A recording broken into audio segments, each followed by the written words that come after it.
Tuhan adalah gembalaku, takkan kekurangan aku.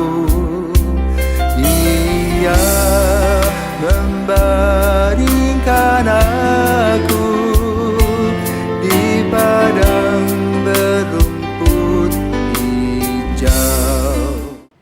Saudara-saudari yang terkasih di dalam Kristus, selamat pagi. Salam jumpa lagi dalam Sabda Siap Saji. Jumat 24 November 2023. Peringatan Santo Andreas Dunglag. Marilah kita berdoa dalam nama Bapa dan Putra dan Roh Kudus. Amin. Marilah kita bernyanyi dengan gembira memuji kejayaan para kudus yang dibunuh demi Kristus. Berkat imannya yang kuat dan dibantu oleh rahmat, mereka bertekad bulat, setia sampai akhir hayat. Meskipun diancam maut, tidaklah mereka takut, sebab Tuhan mendampingi dengan kuasa ilahi. Mari mohon pada Tuhan agar kita digabungkan pada rombongan pahlawan sepanjang segala zaman. Amin. Allah yang kekal dan kuasa, berkat rahmat-Mu, Santo Andreas Dunglag dan kawan-kawan sudah rela menderita, sengsara dan berani mati demi Kristus. Tolonglah kami, orang yang lemah ini, agar kami pun seumur hidup berani mengakui nama-Mu yang kudus. Demi Yesus Kristus, Putra-Mu, dan pengantara kami yang hidup dan berkuasa kini dan sepanjang masa. Amin. Amin. Tuhan bersamamu Dan bersama roh-Mu. Inilah Injil Yesus Kristus menurut Lukas. Dimuliakanlah Tuhan. Lukas bab 19 ayat 45 sampai dengan 48. Pada waktu itu Yesus tiba di Yerusalem dan masuk ke bait Allah. Maka mulailah ia mengusir semua pedagang di situ. Ia berkata, ada tertulis, rumahku adalah rumah doa, tetapi kalian telah menjadikannya sarang penyamun. Tiap-tiap hari Yesus mengajar di bait Allah. Para imam kepala dan ahli Taurat serta orang-orang terkemuka bangsa Israel berusaha membinasakan Yesus. Tetapi mereka tidak tahu bagaimana harus melakukannya, sebab seluruh rakyat terpikat kepadanya dan ingin mendengarkan Dia. Demikianlah sabda Tuhan. Terpujilah Kristus. Romo, dari Injil yang telah kita dengarin, Romo, kira-kira apa yang bisa kita ambil pelajarannya, Romo? Selamat pagi para Pisawan dan Valdi. Selamat pagi, Romo. Ini namanya Valdi Sihab. Hari ini kita memperingati Santo Andreas Dunglag dan kawan-kawan. Ya, berapa orang ya yang menjadi martir di Vietnam? 117 orang yang terdiri dari 96 orang Vietnam, 11 orang Spanyol, 10 orang Perancis, dan 8 orang dari mereka adalah uskup. 50 orang adalah pastor dan 59 orang lainnya adalah umat Katolik awam. Andreas Dunglag itu hidup sesudah revolusi Perancis, karena misionaris yang ada di Vietnam adalah orang-orang Spanyol dan Perancis.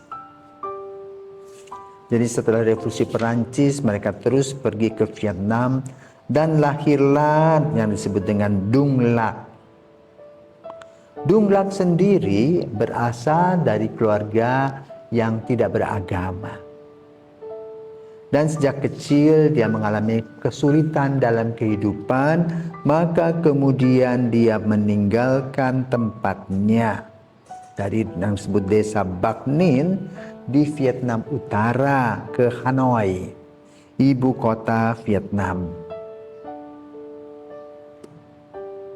Di sana dia berjumpa dengan seorang katekis yang mengangkatnya sebagai anak adopsi. Dia membantu di rumahnya. Kemudian bapak ini mengajarkan kekatolikan kepada Dunglag difintri, dan kemudian dibaptis dengan nama Andreas Dunglac. Setelah mempelajari bahasa, tentu Vietnam dia tahu Mandarin dan Latin, ia kemudian ditahbiskan menjadi imam. Dan kerjanya apa? Karena imam-imam asli itu jarang, maka dia juga dengan bahasa daerahnya pergi dari satu kampung ke kampung yang lain. Namun waktu itu adalah dinasti yang disebut Minh, disebut Kaisar Nero di Vietnam yang kejam. Yang unik dari kehidupan Andreas Dunglac ini, setelah dia dimata-matai, kemudian dia ditangkap. Tapi uniknya bisa dibayar dengan uang tebusan. Setelah itu dia pergi lagi mewartakan kabar gembira. Ditangkap lagi, dibayar lagi, bebas lagi.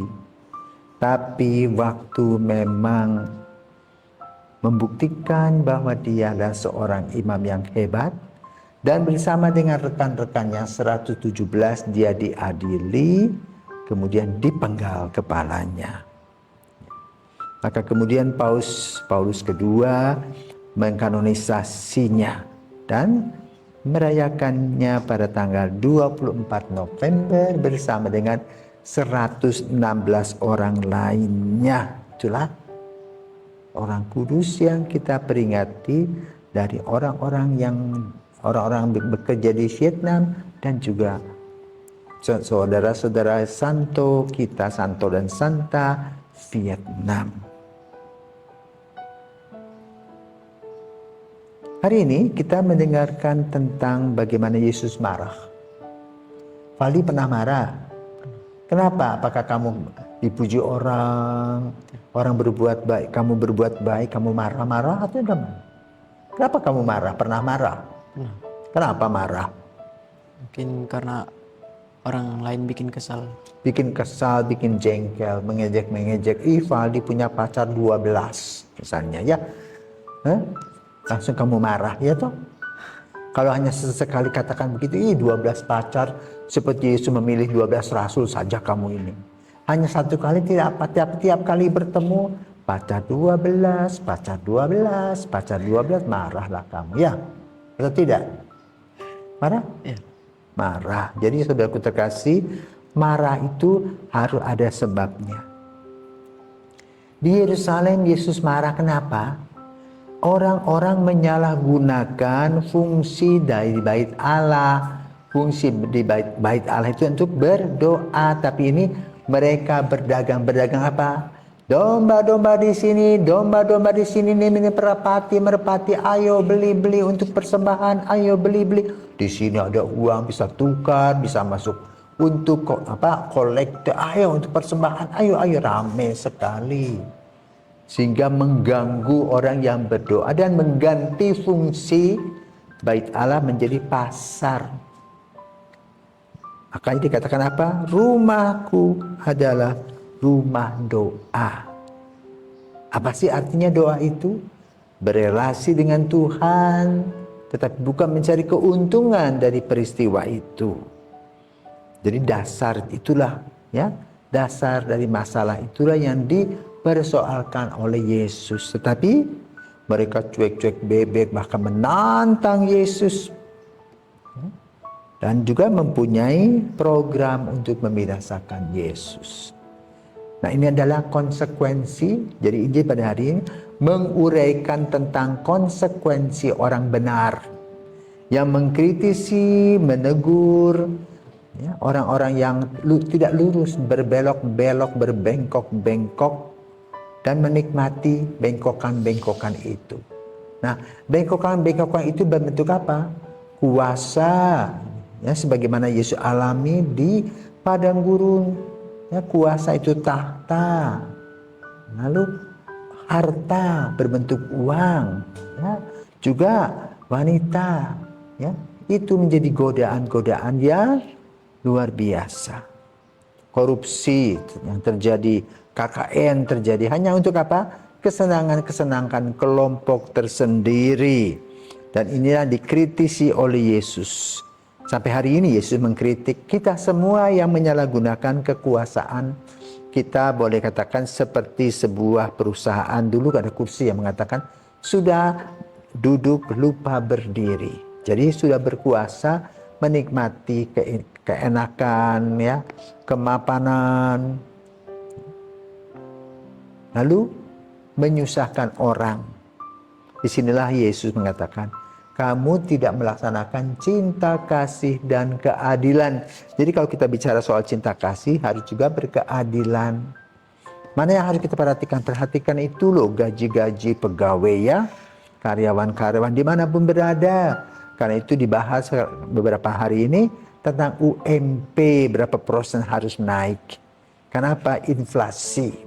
Maka majikan juga harus berpikir tentang hal itu, bukan hanya memperhamba bawahan, tetapi juga harus memperhatikan hak-hak mereka. Yesus marah, pasti ada dasarnya. Jangan sampai Yesus juga marah kepada kita, bahaya. Karena kita akan mendapatkan apa? Kesepian dan kesulitan dalam hidup kita. Karena kita meninggalkan Dia dan jatuh pada hal-hal yang berbau duniawi. Inilah peringatan Yesus sampaikan di Bait Allah untuk kita pada zaman kita. Semoga kita sadar dan tidak hanya sibuk dengan Tuhan-Tuhan yang kita buat, yaitu duit-duit dan kesenangan. Semoga apa yang disebut dengan arahan Yesus pada hari ini, walaupun dikatakan dengan tegas, mempunyai makna yang dalam agar kita berubah, bertobat dalam puasa dan juga pertobatan, sehingga melahirkan pembaharuan hidup yang menyenangkan baik untuk diri sendiri maupun untuk orang-orang lain. Selamat berjuang, Tuhan memberkati. Amin.